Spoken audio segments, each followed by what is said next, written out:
أعوذ بالله من الشيطان الرجيم بسم الله الرحمن الرحيم সুনানে ইবনে মাজাহ তৃতীয় খণ্ড হাদিস নম্বর 2489 ইবনে উমর রাদিয়াল্লাহু তাআলা আনহু থেকে বর্ণিত, তিনি বলেন রাসূলুল্লাহ সাল্লাল্লাহু আলাইহি ওয়াসাল্লাম বলেছেন, খেজুর গাছের শাখা চারিদিকে যতদূর বিস্তৃত হবে ততদূর তার সীমা। হাদিস নম্বর 2490 সাঈদ ইবনে হুরাইস রাদিয়াল্লাহু তাআলা আনহু থেকে বর্ণিত, তিনি বলেন, আমি রাসূলুল্লাহ সাল্লাল্লাহু আলাইহি ওয়াসাল্লামকে বলতে শুনেছি, কোন ব্যক্তি বাড়িঘর অথবা স্থাবর সম্পত্তি বিক্রয় করার পর তার বিক্রয়লব্ধ মূল্য দ্বারা অনুরূপ সম্পত্তি ক্রয় না করলে তাকে বরকত দান করা হয় না। হাদিস নম্বর 2490 এক মুহাম্মদ ইবনে বাশশার, উবাইদুল্লাহ ইবনে আব্দুল মাজিদ, ইসমাইল ইবনে ইব্রাহিম, আব্দুল মালিক ইবনে উমাইর, আমর ইবনে ফুরাইস তার ভাই সাঈদ ইবনে ফুরাইস রাদিয়াল্লাহু তাআলা আনহু নবী সাল্লাল্লাহু আলাইহি ওয়াসাল্লাম সূত্রে পূর্বোক্ত হাদিসের অনুরূপ বর্ণিত আছে। হাদিস নম্বর 2491 হুযায়ফা ইবনুল ইয়ামান রাদিয়াল্লাহু তাআলা আনহু থেকে বর্ণিত, তিনি বলেন রাসূলুল্লাহ সাল্লাল্লাহু আলাইহি ওয়াসাল্লাম বলেছেন, কোন ব্যক্তি বাড়িঘর বিক্রয় করার পর তার বিক্রয়লব্ধ মূল্য দ্বারা অনুরূপ সম্পত্তি ক্রয় না করলে তাকে কখনো তাতে বরকত দান করা হয় না। সুবহানাল্লাহ, আলহামদুলিল্লাহ, আল্লাহ শুকরিয়া, আল্লাহ তাআলা তোমার দরবারে আল্লাহ। অগ্র ক্রয়াধিকার। হাদিস নাম্বার 2492 জাবির রাদিয়াল্লাহু তাআলা আনহু থেকে বর্ণিত, তিনি বলেন রাসূলুল্লাহ সাল্লাল্লাহু আলাইহি ওয়াসাল্লাম বলেছেন, কারো খেজুর বাগান বা কৃষি ভূমি থাকলে সে যেন তার শরীককে তা ক্রয়ের প্রস্তাব না করা পর্যন্ত বিক্রয় না করে। হাদিস নাম্বার 2493 ইবনে আব্বাস রাদিয়াল্লাহু তাআলা আনহু থেকে বর্ণিত, নবী সাল্লাল্লাহু আলাইহি ওয়াসাল্লাম বলেন, কারো জমি জমা থাকলে এবং সে তা বিক্রয় করতে চাইলে প্রথমে তার প্রতিবেশীকে তা ক্রয়ের প্রস্তাব দিবে। হাদিস নম্বর 2494 জাবির রাদিয়াল্লাহু তাআলা আনহু থেকে বর্ণিত, তিনি বলেন রাসূলুল্লাহ সাল্লাল্লাহু আলাইহি ওয়াসাল্লাম বলেছেন, প্রতিবেশী তার প্রতিবেশীর সুফার অধিক হকদার। তাদের উভয়ের যাতায়াতের একই পথ হলে তার অনুপস্থিতিতে তার জন্য অপেক্ষা করতে হবে। হাদিস নম্বর 2495 আবু রাফে রাদিয়াল্লাহু তাআলা আনহু থেকে বর্ণিত, নবী সাল্লাল্লাহু আলাইহি ওয়াসাল্লাম বলেন, নৈকট্যের কারণে প্রতিবেশী সুফার অধিক হকদার।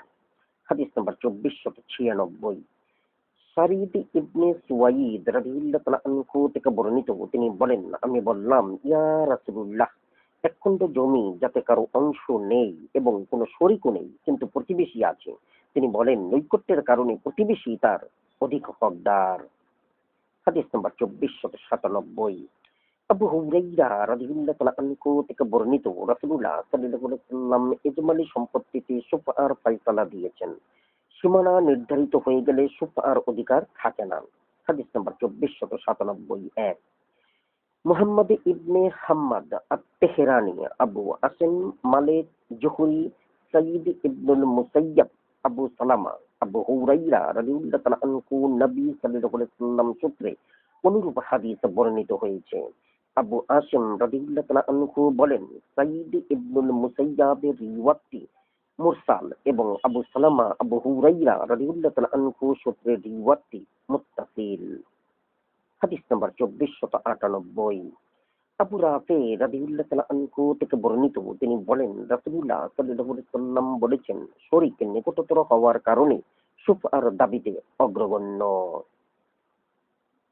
হাদিস নম্বর 2499 জাবির ইবনে আবদুল্লাহ রাদিয়াল্লাহু তাআলা আনহু থেকে বর্ণিত, তিনি বলেন রাসূলুল্লাহ সাল্লাল্লাহু আলাইহি ওয়াসাল্লাম প্রত্যেক ইজমালি সম্পত্তিতে সুফার ক্রয়ে অগ্রাধিকার থাকার ব্যবস্থা করেছেন। বন্টনের পর প্রত্যেকের সীমানা নির্ধারিত হয়ে গেলে এবং রাস্তা হয়ে গেলে আর সুফার অধিকার থাকে না। হাদিস নম্বর 2500 ইবনে উমর রাদিয়াল্লাহু তাআলা আনহু থেকে বর্ণিত, তিনি বলেন রাসূলুল্লাহ সাল্লাল্লাহু আলাইহি ওয়াসাল্লাম বলেছেন, সুফা হলো উটের বাঁধন খুলে দেওয়ার সমতুল্য। হাদিস নাম্বার 2501 ইবনে উমর রাদিয়াল্লাহু তাআলা আনহু থেকে বর্ণিত, তিনি বলেন রাসূলুল্লাহ সাল্লাল্লাহু আলাইহি ওয়াসাল্লাম বলেছেন, কোন শরীক ও অপর শরীকের আগে ক্রয় করলে সেই ক্ষেত্রে সুফার দাবি করা যাবে না এবং নাবালিগ ও অনুপস্থিতের ব্যক্তির অনুকূলে সুফার দাবি বর্তায় না। হারানো প্রাপ্তি। হাদিস নম্বর 2502। আব্দুল্লাহ ইবনে শিক্কি রাদিয়াল্লাহু তাআলা আনহু থেকে বর্ণিত, তিনি বলেন রাসূলুল্লাহ সাল্লাল্লাহু আলাইহি ওয়াসাল্লাম বলেছেন, মুসলমানের হারানো বস্তু অপরের জন্য দোজখের আগুন। হাদিস নম্বর 2503। আল মুনজির ইবনে জারির রাদিয়াল্লাহু তাআলা আনহু থেকে বর্ণিত, তিনি বলেন আমি আল ইয়াউআজিহ নামক স্থানে আমার পিতার সাথে ছিলাম। সন্ধ্যাবেলা গরুর পাল ফিরে এলে তার সাথে তিনি একটি অপরিচিত গাভী দেখে বলেন, এটা কাদের গাভী? লোকেরা বলল, এই গাভীটি আমাদের গরুর সাথে চলে এসেছে। রাবী বলেন, তিনি গাভীটি সম্পর্কে নির্দেশ দিলে তদনুযায়ী সেটিকে তাড়িয়ে দেওয়া হলো। শেষে তার দৃষ্টির আড়ালে চলে গেল। অতঃপর তিনি বলেন, আমি রাসূলুল্লাহ সাল্লাল্লাহু আলাইহি ওয়াসাল্লামকে বলতে শুনেছি, কেবল পথভ্রষ্ট ব্যক্তি হারানো জন্তুকে আশ্রয় দেয়। হাদিস নম্বর 2504। জায়েদ ইবনে খালিদ আল জুহানি রাদিয়াল্লাহু তাআলা আনহু থেকে বর্ণিত, তিনি বলেন নবী সাল্লাল্লাহু আলাইহি ওয়াসাল্লামকে পথ বলা উট সম্পর্কে জিজ্ঞাসা করা হলে তিনি অসন্তুষ্ট হন, এমনকি তার গণ্ডদেশ বা মুখমণ্ডল রক্তিমাভ হয়ে যায়। তিনি বলেন, তাতে তোমার কি? ওর সাথে জুতা, খুর ও মশক পেট রয়েছে। সে পানির উৎসে পৌঁছে তা পান করতে থাকবে এবং গাছপাতা খেতে থাকবে।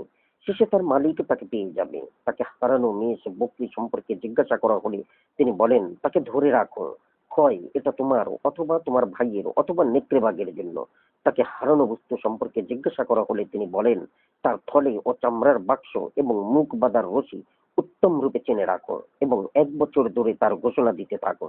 যদি তার মালিক পাওয়া যায় তো ভালো, অন্যথায় তা তোমার মালের সাথে যোগ করো। হাদিস নম্বর 2505। ইয়াদ ইবনে হিমা রাদিয়াল্লাহু তাআলা আনহু থেকে বর্ণিত, তিনি বলেন রাসূলুল্লাহ সাল্লাল্লাহু আলাইহি ওয়াসাল্লাম বলেছেন, কেউ কারো হারানো বস্তু পেলে যেন একজন অথবা দুইজন ন্যায়পরায়ণ লোককে সাক্ষী রাখেন, অতঃপর তা পরিবর্তন না করে এবং গোপন না করে। যদি তার মালিকে এসে যায় তবে সেই তার যথার্থ প্রাপক, অন্যথায় তা আল্লাহর সম্পদ, যাকে ইচ্ছা তা দান করেন। হাদিস নম্বর 2506। সুওয়াইদ ইবনে গাফালা রাদিয়াল্লাহু তাআলা আনহু থেকে বর্ণিত, তিনি বলেন আমি জায়দ ইবনে সুহান ও সালমান ইবনে রাবিয়ার সাথে সফরে বের হলাম।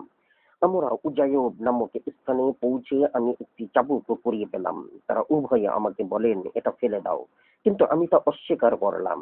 অতঃপর আমরা মদিনায় ফিরে এসে আমি উবাই ইবনে কাব রাদিয়াল্লাহু তাআলা আনহু এর নিকট উপস্থিত হয়ে তাকে বিষয়টি জানালাম। তিনি বলেন, তুমি ঠিকই করেছো। আমি রাসূলুল্লাহ সাল্লাল্লাহু আলাইহি ওয়াসাল্লামের যুগে 100 দিনার কুড়িয়ে পেয়েছিলাম। আমি তাকে এর বিধান জিজ্ঞাসা করলে তিনি বলেন, 1 বছর পর্যন্ত এর ঘোষণা দিতে থাকো। আমি ঘোষণা দিতে থাকলাম, কিন্তু তার শনাক্তকারী কাউকে পেলাম না। পুনরায় আমি তাকে জিজ্ঞাসা করলে তিনি বলেন, ঘোষণা দিতে থাকো। আমি ঘোষণা দিতে থাকলাম, কিন্তু তার শনাক্তকারী পেলাম না। অতঃপর তিনি বলেন, তুমি তার থলে ও মুখ বাঁধার রশি এবং মুদ্রার সংখ্যা জেনে রাখো এবং আরো 1 বছর ঘোষণা দাও। যদি তার শনাক্তকারী আসে তো ভালো, অন্যথায় তা তোমার সম্পদ তুল্য। হাদিস নম্বর 2507। জায়েদ ইবনে খালিদ আল জুহানি রাদিয়াল্লাহু তাআলা আনহু থেকে বর্ণিত, রাসূলুল্লাহ সাল্লাল্লাহু আলাইহি ওয়াসাল্লামকে হারানো বস্তু লুপ্তা সম্পর্কে জিজ্ঞাসা করা হলো। তিনি বলেন, 1 বছর পর্যন্ত তার ঘোষণা দিতে থাকো। যদি তার মালিক পাও তবে তাকে তা ফেরত দাও, আর যদি তার মালিক না পাও তবে তার থলে এবং মুখ বাঁধার রশি চিনে রাখো। তারপর তুমি তা ব্যবহার করো। এরপর যদি তার মালিক এসে যায় তবে তাকে তা ফেরত দাও। সুবহানাল্লাহ। হাদিস নম্বর 2508।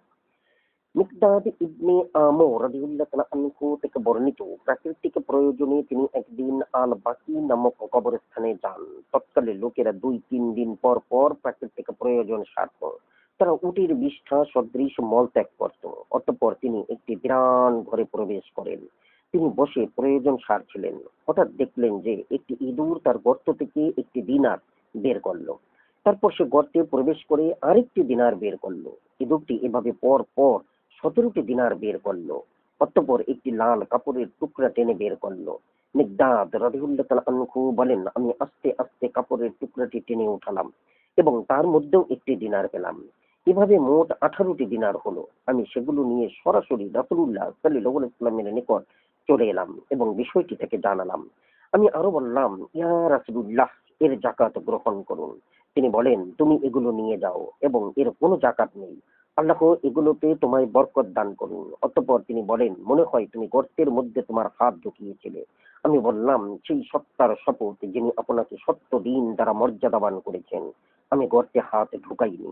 রাবি বলেন, এর শেষ দিনারটি তার ইন্তেকাল পর্যন্ত অবশিষ্ট ছিল। হাদিস নম্বর 2509।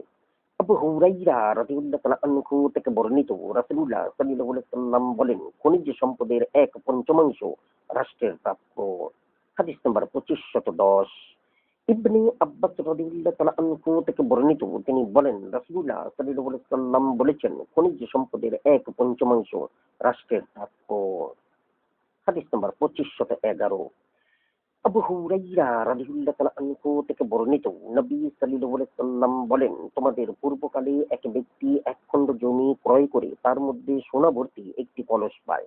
সে বিক্রেতাকে বলল, আমি তো তোমার থেকে জমি ক্রয় করেছি, সোনা কিনিনি। বিক্রেতা বলল, আমি তোমার নিকট জমি এবং তার মধ্যকার সবকিছু বিক্রয় করেছি। অতঃপর তারা বিষয়টির মীমাংসার জন্য এক ব্যক্তির নিকট উপস্থিত হলো। লোকটি বলল, তোমাদের দুইজনের কি সন্তান সন্ততি আছে? একজন বলল, আমার একটি পুত্র সন্তান আছে। অপরজন বলল, আমার একটি কন্যা সন্তান আছে। লোকটি বলল, তাহলে তোমরা ছেলেটির সাথে মেয়েটির বিবাহ দাও এবং এই সোনা তাদেরকে দাও, যাতে তারা এটা নিজেদের প্রয়োজন খরচ করতে পারে এবং দান খয়রাতও করতে পারে। দাস মুক্তি। হাদিস নম্বর 2512। জাবির রাদিয়াল্লাহু তাআলা আনহু থেকে বর্ণিত, রাসূলুল্লাহ সাল্লাল্লাহু আলাইহি ওয়াসাল্লাম মুদাব্বার গোলাম বিক্রয় করেছেন। হাদিস নম্বর 2513। জাবির ইবনে আবদুল্লাহ রাদিয়াল্লাহু তাআলা আনহু থেকে বর্ণিত, তিনি বলেন, আমাদের মধ্যকার এক ব্যক্তি একটি দাসকে মুদাব্বার বানালো। এই দাসটি ছাড়া তার আর কোনো সম্পত্তি ছিল না। নবী সাল্লাল্লাহু আলাইহি ওয়াসাল্লাম তা বিক্রয় করেন এবং আদি গোত্রের ইবনুন নাহতাম তা কিনে নেন। হাদিস নম্বর 2514।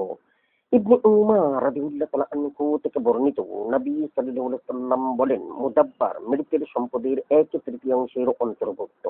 ইমাম ইবনে মাজাহ রাদিয়াল্লাহু তাআলা আনহু বলেন, আমি উসমান ইবনে আবু শাইবা রাদিয়াল্লাহু তাআলা আনহুকে বলতে শুনেছি যে, মুদাব্বার মৃতের সম্পদের 1/3 অন্তর্ভুক্ত। শীর্ষক হাদিসটি ভুল। আবু আব্দুল্লাহ ইবনে মাজাহ রাদিয়াল্লাহু তাআলা আনহু বলেন, এ হাদিসে কোনো ভিত্তি নেই।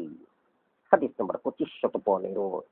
ইবনে আব্বাস রাদিয়াল্লাহু তাআলা আনহু থেকে বর্ণিত, তিনি বলেন, রাসূলুল্লাহ সাল্লাল্লাহু আলাইহি সাল্লাম বলেছেন, কোন ব্যক্তির ঔরসে তার বাদীর গর্ভে সন্তান হলে সে বাদী তার মালিকের মৃত্যুর পর স্বয়ং দাসত্ব মুক্ত হয়ে যাবে।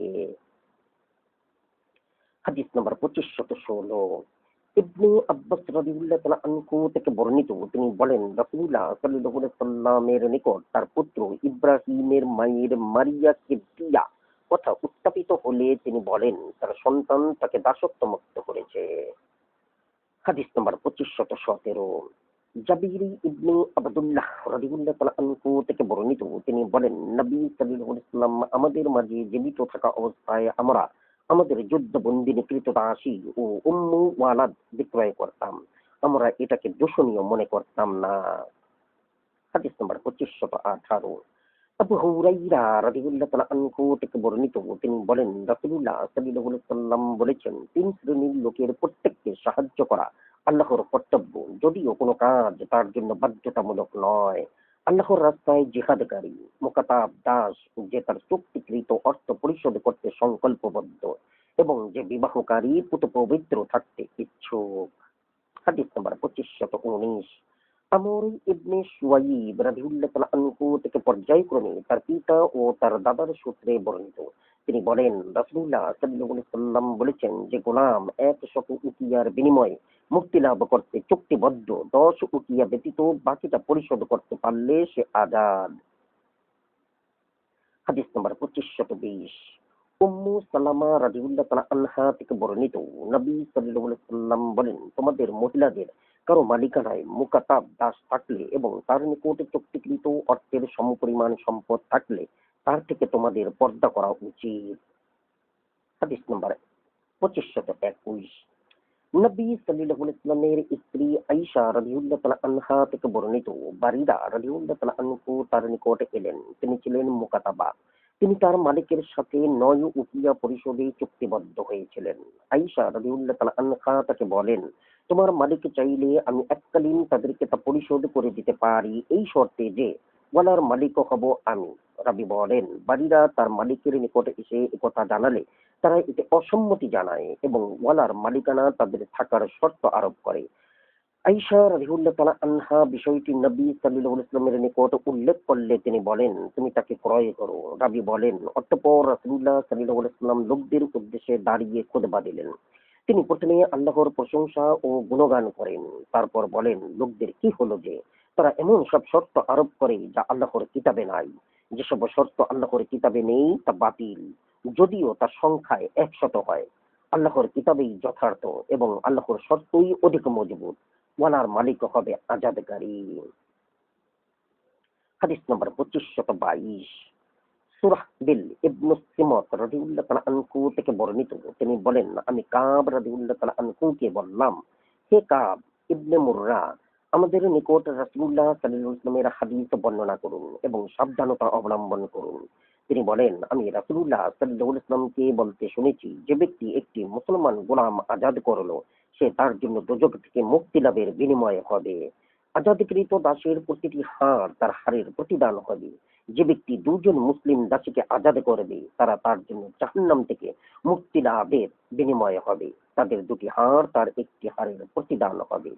হাদিস নম্বর 2523।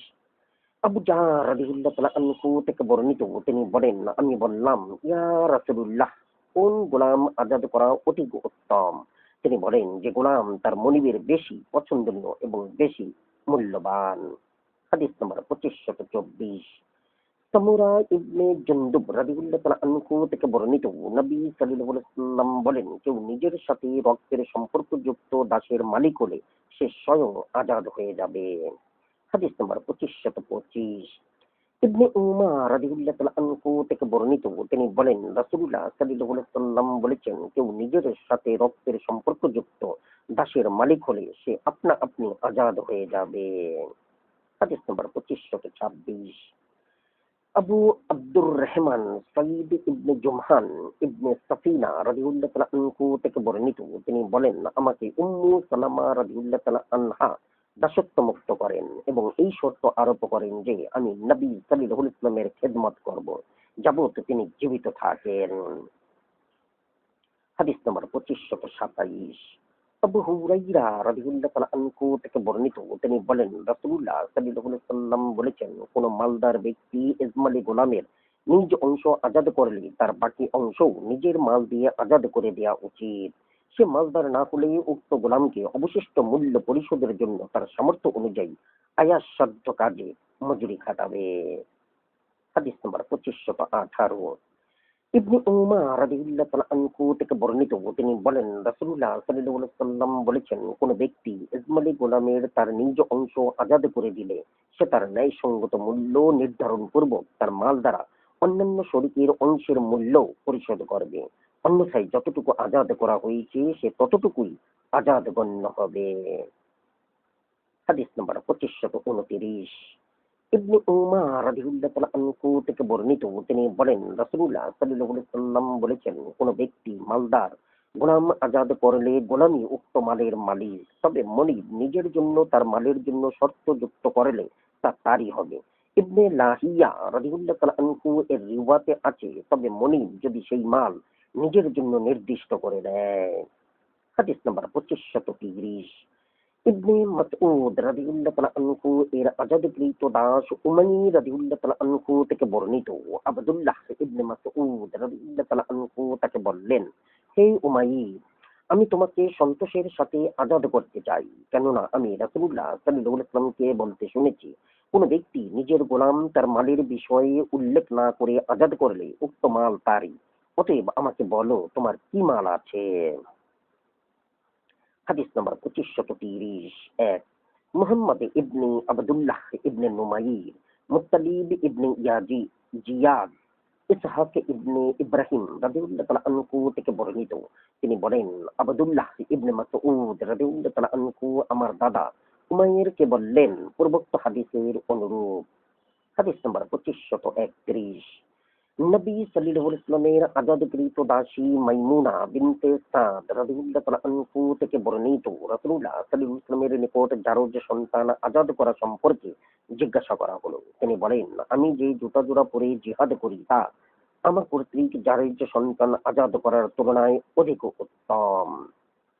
হাদিস নম্বর 2532। ঈশা রাদিয়াল্লাহু তাআলা আনহা থেকে বর্ণিত, তার এক জোড়া দাস-দাসী দম্পতি ছিল। তিনি বলেন, ইয়া রাসূলুল্লাহ, আমি এদের দুজনকেই আজাদ করতে চাই। রাসূলুল্লাহ সাল্লাল্লাহু আলাইহি ওয়াসাল্লাম বলেন, তুমি ওদের উভয়কে আজাদ করতে চাইলে স্ত্রী লোকটির পূর্বে পুরুষ লোকটিকে আজাদ করো। হজ্জ। হাদিস নম্বর 2533। আবু উমামা ইবনে সাহল ইবনে হুনাইফ রাদিয়াল্লাহু তাআলা আনহু থেকে বর্ণিত, উসমান ইবনে আফফান রাদিয়াল্লাহু তাআলা আনহু ছাদের উপর থেকে বিদ্রোহীদের প্রতি তাকালেন। তিনি তাদেরকে হত্যার আলোচনা করতে শুনে বললেন, তারা আমাকে হত্যার সংকল্প করছে। কেন তারা আমাকে হত্যা করবে? আমি রাসূলুল্লাহ সাল্লাল্লাহু আলাইহি ওয়াসাল্লামকে বলতে শুনেছি, তিনটি কারণের কোনো একটি বিদ্যমান না থাকলে কোনো মুসলমানকে হত্যা করা বৈধ নয়। বিবাহিত ব্যক্তি জেনা করলে তাকে রজম প্রস্তরাঘাতে হত্যা করো, অথবা যে ব্যক্তি কাউকে অন্যায়ভাবে হত্যা করে, অথবা যে ব্যক্তি ইসলাম গ্রহণের পর মুরতাদ হয়ে যায়। আল্লাহর শপথ, আমি জাহিলি যুগেও কখনো জেনা করিনি এবং ইসলামী যুগেও না। আমি কোনো মুসলমানকে হত্যা করিনি এবং আমি ইসলাম গ্রহণ করার পর থেকে মুরতাদ হইনি। হাদিস নম্বর 2534। আব্দুল্লাহ ইবনে মাসউদ রাদিয়াল্লাহু তাআলা আনহু থেকে বর্ণিত, তিনি বলেন, রাসূলুল্লাহ সাল্লাল্লাহু আলাইহি ওয়াসাল্লাম বলেছেন, যে ব্যক্তি সাক্ষ্য দেয় যে আল্লাহ ছাড়া কোনো ইলাহ নাই এবং আমি আল্লাহর রাসূল, তার রক্তপাত বৈধ নয়। কিন্তু তিন শ্রেণীর লোক হত্যার যোগ্য: জানের হত্যার বদলে জান হত্যা, বিবাহিত জেনাকারী এবং মুসলিম জামায়াত থেকে পৃথক হয়ে দিন ত্যাগকারী। হাদিস নম্বর 2535। ইবনে আব্বাস রাদিয়াল্লাহু তাআলা আনহু থেকে বর্ণিত, তিনি বলেন, রাসূলুল্লাহ সাল্লাল্লাহু আলাইহি ওয়াসাল্লাম বলেছেন, যে মুসলমান ব্যক্তি নিজের দিন পরিবর্তন করে তাকে তোমরা হত্যা করো। হাদিস নাম্বার 2536। বাহজ ইবনে হাকিম রাদিয়াল্লাহু তাআলা আনহু থেকে তার পিতা ও তার দাদার সূত্রে বর্ণিত, তিনি বলেন, রাসূলুল্লাহ সাল্লাল্লাহু আলাইহি ওয়াসাল্লাম বলেছেন, কোন ব্যক্তি ইসলাম গ্রহণ করার পর মুশরিক হয়ে শিরকে লিপ্ত হলে আল্লাহ তার কোনো আমলই গ্রহণ করেন না, যাবত না সে মুশরিকদের থেকে পৃথক হয়ে মুসলমানদের মধ্যে প্রত্যাবর্তন করে। হাদিস নম্বর 2537। ইবনে উম্মাহ রাদিয়াল্লাহু তাআলা আনহু থেকে বর্ণিত, রাসূলুল্লাহ সাল্লাল্লাহু আলাইহি ওয়াসাল্লাম বলেন, আল্লাহর নির্ধারিত হজ্জসমূহের মধ্যে থেকে কোন হজ্জ কার্যকর করা 40 রাত মহান আল্লাহর কোন জনপদে বৃষ্টিপাত হওয়ার চেয়ে উত্তম। হাদিস নম্বর 2538। আবু হুরাইরা রাদিয়াল্লাহু তাআলা আনহু থেকে বর্ণিত, তিনি বলেন, রাসূলুল্লাহ সাল্লাল্লাহু আলাইহি ওয়াসাল্লাম বলেছেন, কোন জনপদে একটি হজ্জ কার্যকর করা সেই জনপদে 40 দিন বৃষ্টিপাত হওয়ার তুলনায় উত্তম। হাদিস নম্বর 2539। ইবনে আব্বাস রাদিয়াল্লাহু তাআলা আনহু থেকে বর্ণিত, তিনি বলেন, রাসূলুল্লাহ সাল্লাল্লাহু আলাইহি ওয়াসাল্লাম বলেছেন, যে ব্যক্তি কুরআনের একটি আয়াত অস্বীকার করে তাকে হত্যা করা বৈধ হয়ে যায়। আর যে ব্যক্তি বলে আল্লাহ ছাড়া কোনো ইলাহ নাই, তিনি এক, তার কোনো শরীক নাই এবং মুহাম্মদ তার বান্দা ও রাসূল, তার উপর হজ্জ কার্যকর করার কোনো পথ থাকে না, কিন্তু সে হজ্জযোগ্য অপরাধ করলে তা তার উপর কার্যকর হবে। হাদিস নম্বর 2540। উবাদা ইবনু সামিত রাদিয়াল্লাহু তাআলা আনহু থেকে বর্ণিত, তিনি বলেন, রাসূলুল্লাহ সাল্লাল্লাহু আলাইহি ওয়াসাল্লাম বলেছেন, তোমরা কাছের ও দূরের সকলের উপর আল্লাহর নির্ধারিত হজ্জ কার্যকর করো। আল্লাহর কাজে কোন সমালোচকের সমালোচনা যেন তোমাদেরকে বিব্রত না করে। হাদিস নম্বর 2541। আতিয়া আল কুরাজি রাদিয়াল্লাহু তাআলা আনহু থেকে বর্ণিত, তিনি বলেন, বনু কুরাইজাকে হত্যার দিন আমাদেরকে রাসূলুল্লাহ সাল্লাল্লাহু আলাইহি ওয়াসাল্লামের সামনে উপস্থিত করা হলো। যার লজ্জাস্থানের লোম গজিয়েছিল তাকে হত্যা করা হলো এবং যার লোম গজায়নি তাকে রেহাই দেয়া হলো। আমি ছিলাম লোম না গজানোদের অন্তর্ভুক্ত, তাই আমাকে রেহাই দেয়া হয়। হাদিস নম্বর 2542। আতিয়া আল কুরাজি রাদিয়াল্লাহু তাআলা আনহু থেকে বর্ণিত, তিনি বলেন, তখন থেকেই আমি তোমাদের সামনে আছি। হাদিস নম্বর 2543। ইবনে উমার রাদিয়াল্লাহু তাআলা আনহু থেকে বর্ণিত, তিনি বলেন, আমাকে উহুদের যুদ্ধের দিন রাসূলুল্লাহ সাল্লাল্লাহু আলাইহি ওয়াসাল্লামের সামনে উপস্থিত করা হলো। তখন আমি 14 বছরের তরুণ। তিনি আমাকে জিহাদে শরীক হতে অনুমতি দেননি। পরে খন্দকের যুদ্ধের দিন আমাকে তার সামনে পেশ করা হয়। তখন আমি 15 বছরের তরুণ। তিনি আমাকে যুদ্ধে যোগদানের অনুমতি দেন। নাফি রাদিয়াল্লাহু তাআলা আনহু বলেন, আমি হাদিস উমর ইবনে আব্দুল আজিজ রাদিয়াল্লাহু তাআলা আনহু এর খেলাফত আমলে তার নিকট বর্ণনা করলে তিনি বলেন, এটাই নাবালিগ ও বালেগের মধ্যে পার্থক্য বিন্দু। হাদিস নম্বর 2544। আবু হুরাইরা রাদিয়াল্লাহু তাআলা আনহু থেকে বর্ণিত, তিনি বলেন, রাসূলুল্লাহ সাল্লাল্লাহু আলাইহি ওয়াসাল্লাম বলেছেন, যে ব্যক্তি কোনো মুসলমানের দোষ গোপন রাখবে, আল্লাহ দুনিয়া ও আখিরাতে তার দোষ গোপন রাখবেন। হাদিস নম্বর 2545। আবু হুরাইরা রাদিয়াল্লাহু তাআলা আনহু থেকে বর্ণিত, তিনি বলেন, রাসূলুল্লাহ সাল্লাল্লাহু আলাইহি ওয়াসাল্লাম বলেছেন, তোমরা হদ্দ প্রতিরোধ করবে যাবত তা প্রতিরোধের কোনো অজুহাত পাও। হাদিস নম্বর 2546। ইবনে আব্বাস রাদিয়াল্লাহু তাআলা আনহু থেকে বর্ণিত, নবী সাল্লাল্লাহু আলাইহি ওয়াসাল্লাম বলেন, যে ব্যক্তি তার মুসলিম ভাইয়ের গোপন অপরাধের বিষয়ে গোপন রাখবে, আল্লাহ কিয়ামতের দিন তার গুপ্ত অপরাধের বিষয় গোপন রাখবেন। আর যে ব্যক্তি তার মুসলিম ভাইয়ের গোপন বিষয় ফাঁস করে দিবে, আল্লাহ তার গোপন বিষয় ফাঁস করে দিবেন। এমনকি এই কারণে তাকে তার ঘরে পর্যন্ত অপদস্থ করে দেন। হাদিস নম্বর 2547। আয়েশা রাদিয়াল্লাহু তাআলা আনহা থেকে বর্ণিত, মাকজুম গোত্রের এক নারী চুরি করে ধরা পড়লে তার বিষয়টি কুরাইশদের অত্যন্ত বিচলিত করে তোলে। তারা বলাবলি করলো, বিষয়টি নিয়ে কে রাসূলুল্লাহ সাল্লাল্লাহু আলাইহি ওয়াসাল্লামের সাথে কথা বলতে পারে। তারা বলাবলি করলো, রাসূলুল্লাহ সাল্লাল্লাহু আলাইহি ওয়াসাল্লামের প্রিয় পাত্র উসামা ইবনে জায়েদ ছাড়া আর কেউ এমন দুঃসাহস করতে পারবে না।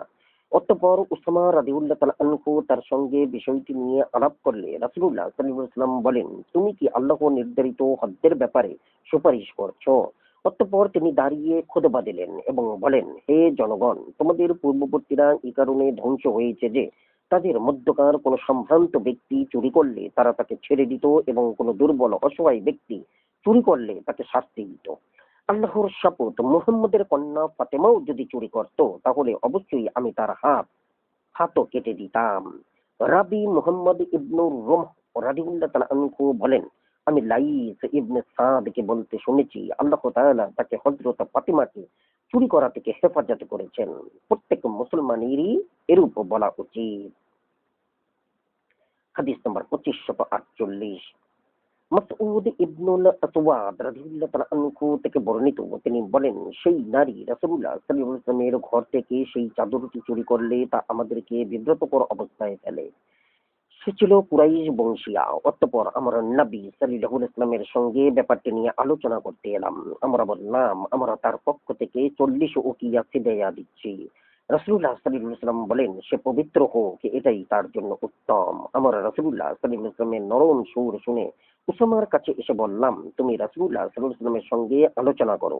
রাসূলুল্লাহ সাল্লাল্লাহু আলাইহি ওয়াসাল্লাম পরিস্থিতি আঁচ করে খুতবা দিতে দাঁড়িয়ে গেলেন। তিনি বলেন, তোমাদের কি হয়েছে যে তোমরা আমার কাছে আল্লাহ নির্ধারিত হদ্দের ব্যাপারে সুপারিশ করছো, যা তার কোনো এক বান্দির উপর প্রযোজ্য হচ্ছে? সেই সত্তার শপথ যার হাতে আমার প্রাণ, যদি আল্লাহর রাসূলের কন্যা ফাতিমাও ওই নারীর স্তরে উপনীত হতো, তবে অবশ্যই মুহাম্মদ তার হাত কেটে দিত। হাদিস নম্বর 2549। আবু হুরাইরা, যায়েদ ইবনে খালিদ ও শিবল রাদিয়াল্লাহু তাআলা আনহু থেকে বর্ণিত, তারা বলেন, আমরা রাসূলুল্লাহ সাল্লাল্লাহু আলাইহি ওয়াসাল্লামের নিকট উপস্থিত ছিলাম। তখন তার কাছে এক ব্যক্তি এসে বলল, আমি আপনাকে আল্লাহর শপথ করে বলছি যে আমাদের মধ্যে কিতাবুল্লাহ বিধান অনুযায়ী মীমাংসা করে দিন।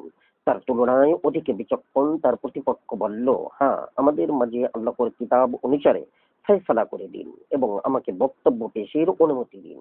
তিনি বলেন, বলো। লোকটি বলল, আমার পুত্র এই ব্যক্তির শ্রমিক ছিল। সে তার স্ত্রীর সাথে জেনা করেছে। আমি তার পক্ষ থেকে 100 বকরি এবং একটি গোলাম পরিশোধ করেছি।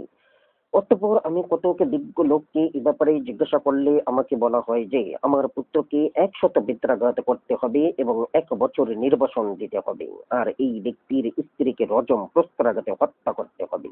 রাসূলুল্লাহ সাল্লাল্লাহু আলাইহি ওয়াসাল্লাম বলেন, সেই সত্তার শপথ যার হাতে আমার প্রাণ, আমি অবশ্যই তোমাদের দুজনের মধ্যে আল্লাহর কিতাব অনুযায়ী ফয়সালা করব।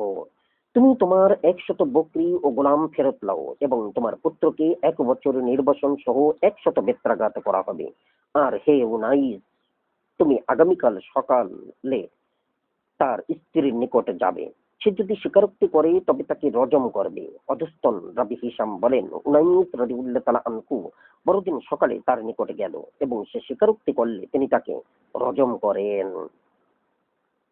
হাদিস নম্বর 2550।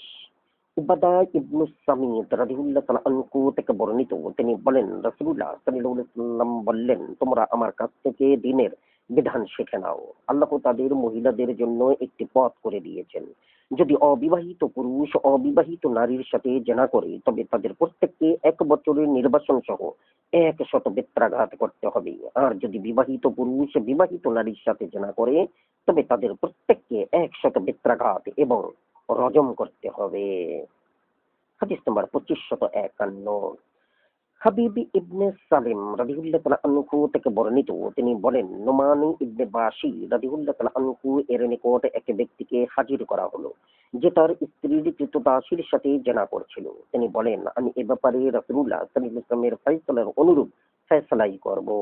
তিনি বলেন, যদি তার স্ত্রী কৃতদাসীকে তার জন্য হালাল করে দিয়ে থাকে তবে এই জেনাকারীকে 100 বেত্রাঘাত করব। আর যদি তার স্ত্রী তাকে অনুমতি না দিয়ে থাকে তবে তাকে আমি রজম করব। হাদিস নাম্বার 2552। সালামা ইবনুল মুহাদ্দিক রাদিয়াল্লাহু তাআলা আনহু থেকে বর্ণিত, রাসূলুল্লাহ সাল্লাল্লাহু আলাইহি ওয়াসাল্লামের নিকট এক ব্যক্তিকে উপস্থিত করা হলো যে তার স্ত্রীর কৃতদাসীর সাথে জেনা করেছিল। তিনি তার উপর হদ্দ কার্যকর করেননি। হাদিস নাম্বার 2553। ইবনে আব্বাস রাদিয়াল্লাহু তাআলা আনহু থেকে বর্ণিত, তিনি বলেন, উমর ইবনুল খাত্তাব রাদিয়াল্লাহু তাআলা আনহু বললেন, আমি আশঙ্কা করছি যে দীর্ঘকাল অতিবাহিত হওয়ার পর কেউ বলে বসবে, আমি আল্লাহর কিতাবে রজমের কথা পাচ্ছি না। ফলে সে আল্লাহর ফরজ সমূহের মধ্যকার একটি ফরজ ত্যাগ করার কারণে পথভ্রষ্ট হবে। সাবধান! রজম প্রস্তরাঘাতে হত্যা করা বাধ্যতামূলক। অপরাধী বিবাহিত হলে এবং সাক্ষ্য প্রমাণ পাওয়া গেলে অথবা গর্ভসঞ্চার হলে অথবা স্বীকারোক্তি করলে অতঃপর আমি রজমের এ আয়াত পাঠ করি, বৃদ্ধ ও বৃদ্ধা জেনায় লিপ্ত হলে তোমরা তাদের উভয়কে রজম করো। রাসূলুল্লাহ সাল্লাল্লাহু আলাইহি ওয়াসাল্লাম রজম করেছেন এবং তারপরে আমরাও রজম করেছি। হাদিস নম্বর 2554। আবু হুরাইরা রাদিয়াল্লাহু তাআলা আনহু থেকে বর্ণিত, তিনি বলেন, মাইজ ইবনে মালিক নবী সাল্লাল্লাহু আলাইহি ওয়াসাল্লামের নিকট এসে বলল, আমি জেনা করেছি।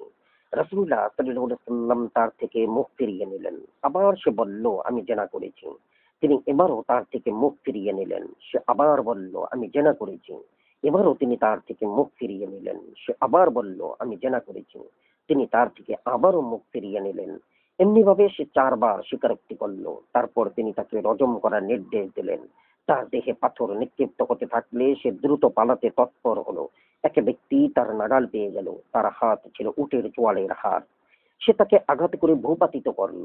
তার গায়ে পাথর নিক্ষিপ্ত হওয়ায় তার পলায়নের কথা নবী সাল্লাল্লাহু আলাইহি ওয়াসাল্লামের নিকট উল্লেখ করা হলে তিনি বলেন, তোমরা কেন তাকে ছেড়ে দিলে না? হাদিস নাম্বার 2555। ইমরান ইবনুল হুসাইন রাদিয়াল্লাহু তাআলা আনহু থেকে বর্ণিত, এক নারী নবী সাল্লাল্লাহু আলাইহি ওয়াসাল্লামের নিকটে এসে জেনার স্বীকারোক্তি করলো। তিনি তার দেহে তার পরিধেয় বস্ত্র শক্ত করে পেঁচিয়ে তাকে রজম করার নির্দেশ দিলেন। অতঃপর তিনি তার জানাজার নামাজ পড়লেন। হাদিস নাম্বার 2556। ইবনে উমার রাদিয়াল্লাহু তাআলা আনহু থেকে বর্ণিত, নবী সাল্লাল্লাহু আলাইহি ওয়াসাল্লাম 2 ইহুদীকে রজম করার নির্দেশ দিয়েছিলেন। আমিও রজমকারীদের অন্তর্ভুক্ত ছিলাম।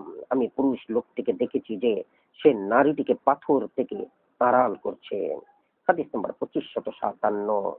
জাবির ইবনে সামুরা রাদিয়াল্লাহু তাআলা আনহু থেকে বর্ণিত, নবী সাল্লাল্লাহু আলাইহি ওয়াসাল্লাম এক জোড়া ইহুদি নারী পুরুষকে রজম করেছিলেন। হাদিস নম্বর 2558। বারাআ ইবনে আযিব রাদিয়াল্লাহু তাআলা আনহু থেকে বর্ণিত, তিনি বলেন, নবী সাল্লাল্লাহু আলাইহি ওয়াসাল্লাম এমন এক ইহুদিকে অতিক্রম করে যাচ্ছিলেন যার মুখে কালি মাখিয়ে বেত্রাঘাত করা হয়েছিল। তিনি তাদেরকে ডেকে জিজ্ঞাসা করলেন, তোমরা কি তোমাদের কিতাবে জেনাকারীর এরূপ শাস্তি পেয়েছো? তারা বলল, হ্যাঁ। তিনি তাদের আলেমদের মধ্যকার একজনকে ডেকে বলেন, আমি তোমাকে সেই সত্তার শপথ দিয়ে বলছি যিনি মূসা আলাইহিস সালাম এর উপর তাওরাত কিতাব নাজিল করেছেন, তোমরা কি জেনাকারীর এরূপ শাস্তি পেয়েছো? সে বলল, না। আপনি যদি আমাকে শপথ দিয়ে জিজ্ঞাসা না করতেন তবে আমি আপনাকে এই কথা বলতাম না। আমরা আমাদের কিতাবে জেনাকারীর শাস্তি পেয়েছি রজম করা। কিন্তু আমাদের সম্ভ্রান্ত লোকদের মধ্যে রজমের জেনার অপরাধ বেড়ে গেল। এমত অবস্থায় আমরা সম্ভ্রান্ত লোককে এই অপরাধে গ্রেপ্তার করলে তাকে ছেড়ে দিতাম এবং আমাদের দুর্বল ও অসহায় লোককে একই রূপে অপরাধে গ্রেপ্তার করলে তার উপর হদ্দ কার্যকর করতাম। এক পর্যায়ে আমরা বললাম, এসো আমরা একটা বিষয়ে একমত হই যা আমরা সম্ভ্রান্ত ও দুর্বল সকলের উপর কার্যকর করতে পারি। তখন থেকে আমরা শাস্তি লাঘব করে রজমের পরিবর্তে মুখমণ্ডলে কালিমীকে বেত্রাঘাতের শাস্তি কার্যকর করতে একমত হই। নবী সাল্লাল্লাহু আলাইহি সাল্লাম বলেন, ইয়া আল্লাহ, আমি প্রথম ব্যক্তি যে তাদের ধ্বংস করা তোমার হুকুমকে জীবিত করেছে। অতঃপর তার নির্দেশে ওই ইহুদিকে রজম করা হয়। হাদিস নাম্বার 2559। ইবনে আব্বাস রাদিয়াল্লাহু তাআলা আনহু থেকে বর্ণিত, তিনি বলেন, রাসূলুল্লাহ সাল্লাল্লাহু আলাইহি সাল্লাম বললেন, আমি যদি কাউকে সাক্ষ্য প্রমাণ ছাড়া রজম করতাম তবে অবশ্যই অমুক নারীকে রজম করতাম, কেননা তার কথাবার্তায় ও দৈহিক বেশভূষায় এবং যারা তার কাছে যাতায়াত করে তাদের থেকে অশ্লীলতা প্রকাশ পেয়েছে। হাদিস নাম্বার 2560। কাসিম ইবনে মুহাম্মদ রাদিয়াল্লাহু তাআলা আনহু থেকে বর্ণিত, তিনি বলেন, ইবনে আব্বাস রাদিয়াল্লাহু তাআলা আনহু দুই লিয়ানকারীর কথা উল্লেখ করলেন। ইবনে সাদ্দাদ রাদিয়াল্লাহু তাআলা আনহু তাকে বললেন, এই সেই নারী যার সম্পর্কে রাসূলুল্লাহ সাল্লাল্লাহু আলাইহি সাল্লাম বলেছিলেন, আমি যদি কাউকে সাক্ষ্য প্রমাণ ছাড়াই রজম করতাম তবে অবশ্যই তাকে রজম করতাম। ইবনে আব্বাস রাদিয়াল্লাহু তাআলা আনহু বলেন, সেই নারী তো প্রকাশ্যে অশ্লীল কাজ করেছে। হাদিস নাম্বার 2561। ইবনে আব্বাস রাদিয়াল্লাহু তাআলা আনহু থেকে বর্ণিত, রাসূলুল্লাহ সাল্লাল্লাহু আলাইহি ওয়াসাল্লাম বলেন, তোমরা কাউকে লূত জাতির অনুরূপ অপকর্মে লিপ্ত পেলে তাকে তার যার সাথে তা করা হয় তাকে হত্যা করো। হাদিস নাম্বার 2562। আবু হুরাইরা রাদিয়াল্লাহু তাআলা আনহু থেকে বর্ণিত, নবী সাল্লাল্লাহু আলাইহি ওয়াসাল্লাম লূত জাতির অনুরূপ অপকর্মে লিপ্ত ব্যক্তি সম্পর্কে বলেন, তোমরা উপরের এবং নিচের ব্যক্তিকে অর্থাৎ উভয়কে প্রস্ত্রাঘাতে হত্যা করো। হাদিস নম্বর 2563। জাবির ইবনে আব্দুল্লাহ রাদিয়াল্লাহু তাআলা আনহু থেকে বর্ণিত, তিনি বলেন, রাসূলুল্লাহ সাল্লাল্লাহু আলাইহি ওয়াসাল্লাম বলেছেন, আমি আমার উম্মতের ব্যাপারে লূত জাতির অনুরূপ অপকর্মে লিপ্ত হওয়ার সর্বাধিক আশঙ্কা করি। হাদিস নম্বর 2564। ইবনে আব্বাস রাদিয়াল্লাহু তাআলা আনহু থেকে বর্ণিত, তিনি বলেন, রাসূলুল্লাহ সাল্লাল্লাহু আলাইহি ওয়াসাল্লাম বলেছেন, যে ব্যক্তি মাহরাম আত্মীয়ের সাথে সঙ্গম করে তোমরা তাকে হত্যা করো, এবং যে ব্যক্তি পশুর সাথে সঙ্গম করে তোমরা তাকেও হত্যা করো এবং পশুটিও হত্যা করো। হাদিস নম্বর 2535। আবু হুরাইরা, যায়েদ ইবনে খালিদ ও শিবল রাদিয়াল্লাহু তাআলা আনহু থেকে বর্ণিত, তারা বলেন, আমরা নবী সাল্লাল্লাহু আলাইহি ওয়াসাল্লামের নিকট উপস্থিত ছিলাম। তখন এক ব্যক্তি তাকে অবিবাহিত ক্রীতদাসীর জেনায় লিপ্ত হওয়া সম্পর্কে জিজ্ঞাসা করে। নবী সাল্লাল্লাহু আলাইহি ওয়াসাল্লাম বলেন, তাকে বেত্রাঘাত করো। যদি সে পুনরায় জেনা করে তবে আবার তাকে বেত্রাঘাত করো। তৃতীয় বা চতুর্থবারে তিনি বলেন, চুলের একটি রশির বিনিময়ে হলেও তাকে বিক্রয় করে দাও। হাদিস নম্বর 2563। আয়েশা রাদিয়াল্লাহু তাআলা আনহা থেকে বর্ণিত, তিনি বলেন, রাসূলুল্লাহ সাল্লাল্লাহু আলাইহি ওয়াসাল্লাম বলেছেন, ক্রীতদাসী জেনায় লিপ্ত হলে তাকে বেত্রাঘাত করো। সে আবার জেনায় লিপ্ত হলে আবার তাকে বেত্রাঘাত করো। আবার জেনায় লিপ্ত হলে আবারও তাকে বেত্রাঘাত করো। আবার জেনায় লিপ্ত হলে আবারও তাকে বেত্রাঘাত করো। অতঃপর একটি রশির বিনিময়ে হলেও তাকে বিক্রয় করে দাও। হাদিস নম্বর 2567। আয়েশা রাদিয়াল্লাহু তাআলা আনহা থেকে বর্ণিত, তিনি বলেন, আমার বিরুদ্ধে উত্থাপিত মিথ্যা অপবাদ খণ্ডন করে কুরআনের আয়াত নাজিল করে পর রাসূলুল্লাহ সাল্লাল্লাহু আলাইহি ওয়াসাল্লাম মসজিদের মিম্বারে উঠে দাঁড়ালেন। তিনি বিষয়টি উল্লেখ করে কুরআন সেই আয়াত তেলাওয়াত করেন। অতঃপর মিম্বার থেকে অবতরণ করে দুইজন পুরুষ ও একজন নারী সম্পর্কে নির্দেশ দিলে তাদের উপর হদ্দ কার্যকর করা হয়। হাদিস নম্বর 2568।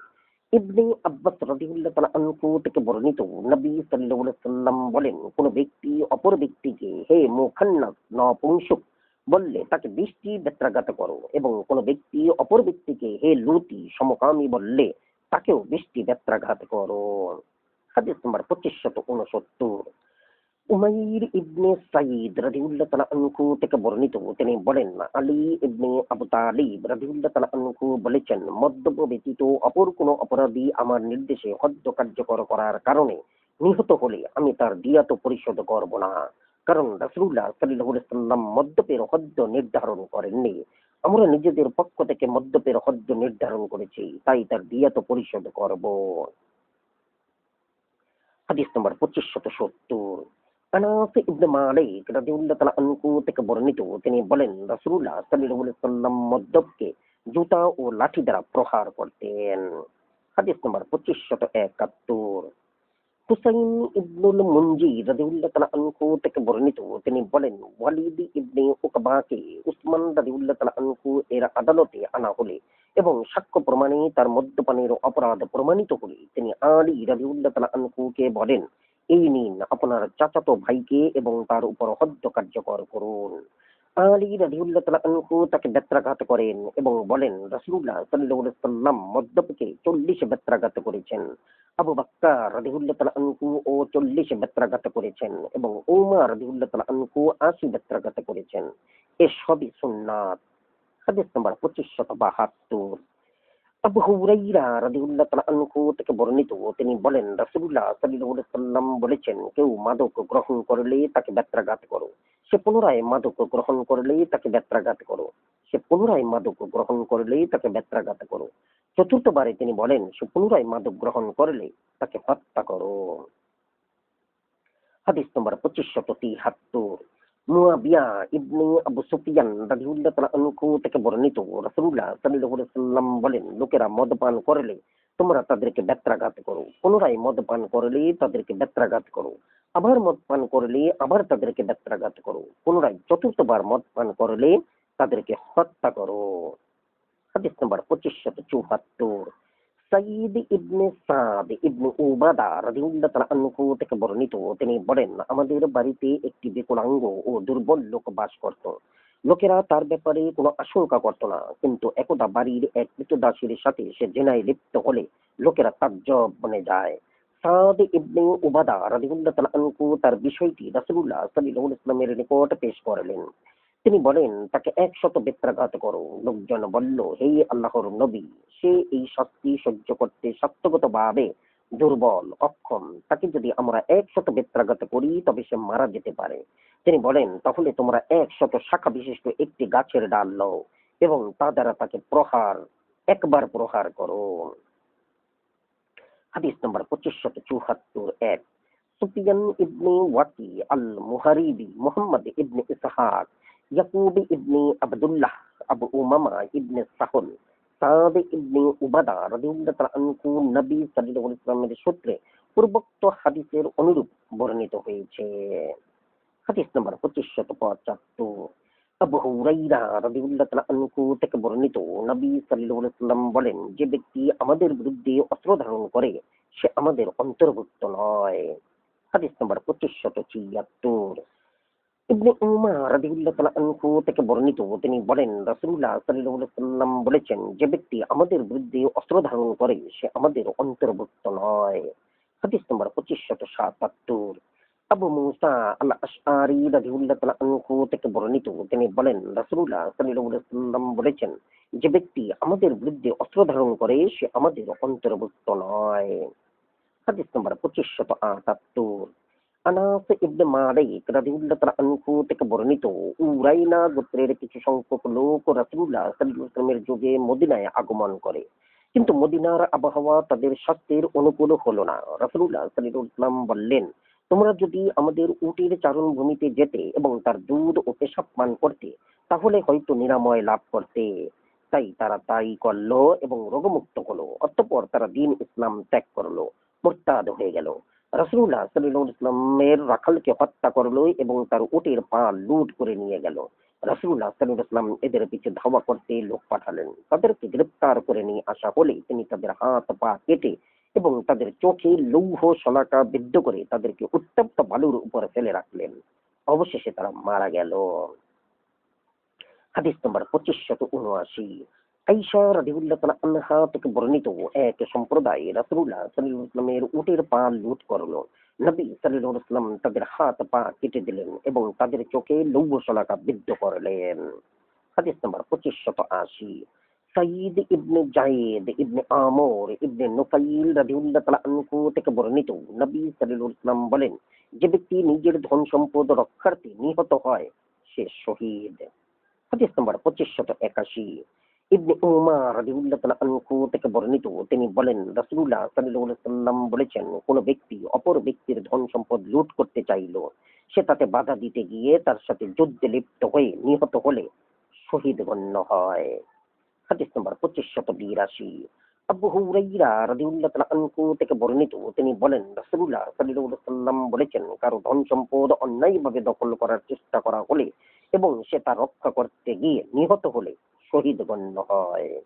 হাদিস নম্বর 2583। আবু হুরাইরা রাদিয়াল্লাহু তাআলা আনহু থেকে বর্ণিত, তিনি বলেন রাসূলুল্লাহ সাল্লাল্লাহু আলাইহি ওয়াসাল্লাম বলেছেন, চোরের প্রতি আল্লাহর অভিসম্পাত, ডিম চুরির অপরাধী যার হাত কাটা যায় এবং রশি চুরির অপরাধে যার হাত কাটা যায়। হাদিস নাম্বার 2584। ইবনে উমারা রাদিয়াল্লাহু তাআলা আনহা থেকে বর্ণিত, তিনি বলেন 3 দিরহাম মূল্যের একটি ঢাল চুরির অপরাধে নবী সাল্লাল্লাহু আলাইহি ওয়াসাল্লামের হস্ত কর্তনের নির্দেশ দেন। হাদিস নাম্বার 2585। আয়েশা রাদিয়াল্লাহু তাআলা আনহা থেকে বর্ণিত, তিনি বলেন রাসূলুল্লাহ সাল্লাল্লাহু আলাইহি ওয়াসাল্লাম বলেছেন, এক দিনারের 1/4 অথবা তার অধিক পরিমাণ ছাড়া চোরের হাত কাটা যাবে না। হাদিস নম্বর 2586। সাদ ইবনে আবু ওয়াক্কাস রাদিয়াল্লাহু তাআলা আনহু থেকে বর্ণিত, নবী সাল্লাল্লাহু আলাইহি ওয়াসাল্লাম বলেন, একটি ঢালের সমপরিমাণ চুরির বেলায় চোরের হাত কাটা হবে। হাদিস নম্বর 2587। ইবনে মুহাইরিজ রাদিয়াল্লাহু তাআলা আনহু থেকে বর্ণিত, তিনি বলেন, আমি ফাদলা ইবনে উবাইদ রাদিয়াল্লাহু তাআলা আনহুকে কর্তৃত হাত কাদির সাথে ঝুলিয়ে দেওয়া সম্পর্কে জিজ্ঞাসা করলাম। তিনি বলেন, এটাই নিয়ম। রাসূলুল্লাহ সাল্লাল্লাহু আলাইহি ওয়াসাল্লাম এক ব্যক্তির হাত কেটে তা তার কাঁধের সাথে ঝুলিয়ে দিয়েছিলেন। হাদিস নম্বর 2588। সালাবা আল আনসারী রাদিয়াল্লাহু তাআলা আনহু থেকে বর্ণিত, আমর ইবনে সামুরা ইবনে জুনদুব রাদিয়াল্লাহু তাআলা আনহু রাসূলুল্লাহ সাল্লাল্লাহু আলাইহি ওয়াসাল্লামের নিকট উপস্থিত হয়ে বলেন, ইয়া রাসূলুল্লাহ, আমি অমুক গোত্রের একটি উট চুরি করেছি, অতএব আমাকে পবিত্র করুন। নবী সাল্লাল্লাহু আলাইহি ওয়াসাল্লাম সেই গোত্রের নিকট লোক পাঠালে তারা বলল, আমরা আমাদের একটি উট হারিয়েছি। অতঃপর নবী সাল্লাল্লাহু আলাইহি ওয়াসাল্লাম নির্দেশ দিলে তার হাত কর্তন করা হয়। সালাবা রাদিয়াল্লাহু তাআলা আনহু বলেন, আমি লক্ষ্য করেছিলাম যখন তার হাতটি কেটে পড়ে গেল, তখন সে বলল, সকল প্রশংসা আল্লাহর, যিনি তোমার থেকে আমাকে পবিত্র করেছেন। তুমি আমার দেহটাকে জাহান্নামে প্রবেশ করাতে চেয়েছিলে। হাদিস নম্বর 2589। আবু হুরাইরা রাদিয়াল্লাহু তাআলা আনহু থেকে বর্ণিত, তিনি বলেন রাসূলুল্লাহ সাল্লাল্লাহু আলাইহি ওয়াসাল্লাম বলেছেন, কৃতদাস চুরির অপরাধ করলে 20 দিরহামের বিনিময়ে হলেও তাকে বিক্রয় করে দাও। হাদিস নম্বর 2590। ইবনে আব্বাস রাদিয়াল্লাহু তাআলা আনহু থেকে বর্ণিত, যুদ্ধলব্ধ মাল গনিমত থেকে প্রাপ্ত একটি যুদ্ধবন্দী দাস যুদ্ধলব্ধ মালের রাষ্ট্রের প্রাপ্য অংশ থেকে চুরি করলে তাকে রাসূলুল্লাহ সাল্লাল্লাহু আলাইহি ওয়াসাল্লামের নিকটে পেশ করা হলো, কিন্তু তিনি তার হাত কর্তনের নির্দেশ দেননি। তিনি বলেন, মহামহিম আল্লাহর সম্পদের একাংশ অপরাংশ চুরি করেছে। হাদিস নম্বর 2591। জাবির ইবনে আবদুল্লাহ রাদিয়াল্লাহু তাআলা আনহু থেকে বর্ণিত, রাসূলুল্লাহ সাল্লাল্লাহু আলাইহি ওয়াসাল্লাম বলেছেন, আত্মসাৎকারী, লুণ্ঠনকারী ও ছিনতাইকারীর হাত কর্তন করা হবে না। হাদিস নম্বর 2592। আব্দুর রহমান ইবনে আউফ রাদিয়াল্লাহু তাআলা আনহু থেকে বর্ণিত, তিনি বলেন, আমি রাসূলুল্লাহ সাল্লাল্লাহু আলাইহি ওয়াসাল্লামকে বলতে শুনেছি, ছিনতাইকারীর হাত কর্তন করা যাবে না। হাদিস নম্বর 2593। রাতে ইবনে খাদিজ রাদিয়াল্লাহু তাআলা আনহু থেকে বর্ণিত, তিনি বলেন, রাসূলুল্লাহ সাল্লাল্লাহু আলাইহি ওয়াসাল্লাম বলেছেন, ফল ও মাটি, নারিকেল, খেজুর, তাল ইত্যাদি গাছের মাথার মূল কচি অংশ চুরির অপরাধে হাত কাটা যাবে না। হাদিস নম্বর 2594। আবু হুরাইরা রাদিয়াল্লাহু তাআলা আনহু থেকে বর্ণিত, তিনি বলেন, রাসূলুল্লাহ সাল্লাল্লাহু আলাইহি ওয়াসাল্লাম বলেছেন, ফল ও মাটি চুরির অপরাধে হাত কাটা যাবে না। হাদিস নম্বর 2595। সাফওয়ান রাদিয়াল্লাহু তাআলা আনহু থেকে বর্ণিত, তিনি নিজের চাদরকে বালিশ মতো বানিয়ে তা মাথার নিচে রেখে মসজিদে ঘুমিয়েছিলেন। চোর তার মাথার নিচ থেকে তা চুরি করলো। তিনি তাকে গ্রেফতার করে নবী সাল্লাল্লাহু আলাইহি ওয়াসাল্লামের নিকটে নিয়ে এলেন। নবী সাল্লাল্লাহু আলাইহি ওয়াসাল্লাম তার হাত কাটার নির্দেশ দিলেন। সাফওয়ান রাদিয়াল্লাহু তাআলা আনহু বলেন, ইয়া রাসূলুল্লাহ, আমি তো এটা চাইনি, আমার চাদর আমি তাকে দান করলাম। রাসূলুল্লাহ সাল্লাল্লাহু আলাইহি ওয়াসাল্লাম বললেন, তাহলে তাকে আমার কাছে আনার আগে কেন তা করলে না? হাদিস নম্বর 2596। আমর ইবনে শুয়াইব রাদিয়াল্লাহু তাআলা আনহু থেকে পর্যায়ক্রমে তার পিতা ও তার দাদার সূত্রে বর্ণিত। মুজাইনা গোত্রের এক লোক নবী সাল্লাল্লাহু আলাইহি ওয়াসাল্লামকে ফল চুরির অপরাধ সম্পর্কে জিজ্ঞাসা করল। তিনি বলেন, গাছের মাথার গুচ্ছ থেকে নিলে তার মূল্য এবং তার সাথে তার সমপরিমাণ দিতে হবে, আর খালিয়ান থেকে নিলে এবং তার মূল্য একটি ডালের মূল্যের সমপরিমাণ হলে হাত কাটা যাবে। আর যদি শুধু খায়, নিয়ে না যায়, তবে তার উপরে কিছুই জরিমানা ধার্য হবে না। লোকটি বলল, ইয়া রাসূলুল্লাহ, চারণভূমি থেকে বকরি নিয়ে গেলে তিনি বলেন তার মূল্য ও সাথে তার সমপরিমাণ দিতে হবে এবং দৃষ্টান্তমূলক শাস্তিও হবে। আর বাগান থেকে চুরি করলে তার মূল্য যদি একটি ডালের মূল্যের সমপরিমাণ হয় তবে হাত কাটা যাবে। হাদিস নম্বর 2597। আবু উমাইয়া রাদিয়াল্লাহু তাআলা আনহু থেকে বর্ণিত, রাসূলুল্লাহ সাল্লাল্লাহু আলাইহি ওয়াসাল্লামের নিকট এক চোরকে উপস্থিত করা হলে সে তার অপরাধের স্বীকারোক্তি করলো, কিন্তু তার কাছে চোরকৃত মাল পাওয়া গেল না। রাসূলুল্লাহ সাল্লাল্লাহু আলাইহি ওয়াসাল্লাম বললেন, মনে হয় তুমি চুরি করোনি? সে বলল, হ্যাঁ চুরি করেছি। তিনি আবার বললেন, মনে হয় তুমি চুরি করোনি? সে বলল, হ্যাঁ চুরি করেছি। অতঃপর তিনি হুকুম দিলে তার হাত কেটে দেওয়া হয়। নবী সাল্লাল্লাহু আলাইহি ওয়াসাল্লাম লোকটিকে বললেন, তুমি বলো, আমি আল্লাহর নিকট ক্ষমা প্রার্থনা করছি এবং তার কাছে তওবা করছি। সে বলল, আমি আল্লাহর নিকট ক্ষমা প্রার্থনা করছি এবং তার কাছে তওবা করছি। রাসূলুল্লাহ সাল্লাল্লাহু আলাইহি ওয়াসাল্লাম বলেন, হে আল্লাহ, তুমি তার তওবা কবুল করো। তিনি দুইবার এই কথা বলেন। হাদিস নম্বর 2598। ওয়াইল ইবনে হুজর রাদিয়াল্লাহু তাআলা আনহু থেকে বর্ণিত, তিনি বলেন, রাসূলুল্লাহ সাল্লাল্লাহু আলাইহি ওয়াসাল্লামের যুগে এক মহিলাকে জোরপূর্বক ধর্ষণ করা হলে রাসূলুল্লাহ সাল্লাল্লাহু আলাইহি ওয়াসাল্লাম তাকে কোনরূপ শাস্তি দেননি, তবে ধর্ষণকারীকে হদ্দের শাস্তি দেন। তিনি মহিলার জন্য মোহরের ব্যবস্থা করেছিলেন কিনা তা রাবী উল্লেখ করেননি। হাদিস নম্বর 2599। ইবনে আব্বাস রাদিয়াল্লাহু তাআলা আনহু থেকে বর্ণিত, রাসূলুল্লাহ সাল্লাল্লাহু আলাইহি ওয়াসাল্লাম বলেন, মসজিদের মধ্যে হদ্দ কার্যকর করা যাবে না। হাদিস নম্বর 2600। আমর ইবনে শুয়াইব রাদিয়াল্লাহু তাআলা আনহু থেকে পর্যায়ক্রমে তার পিতা ও তার দাদার সূত্রে বর্ণিত, রাসূলুল্লাহ সাল্লাল্লাহু আলাইহি ওয়াসাল্লাম মসজিদের মধ্যে হদ্দ কার্যকর করতে নিষেধ করেছেন। আমানতু বিল্লাহ। জাযাকুমুল্লাহ খাইরান। আসসালামু আলাইকুম।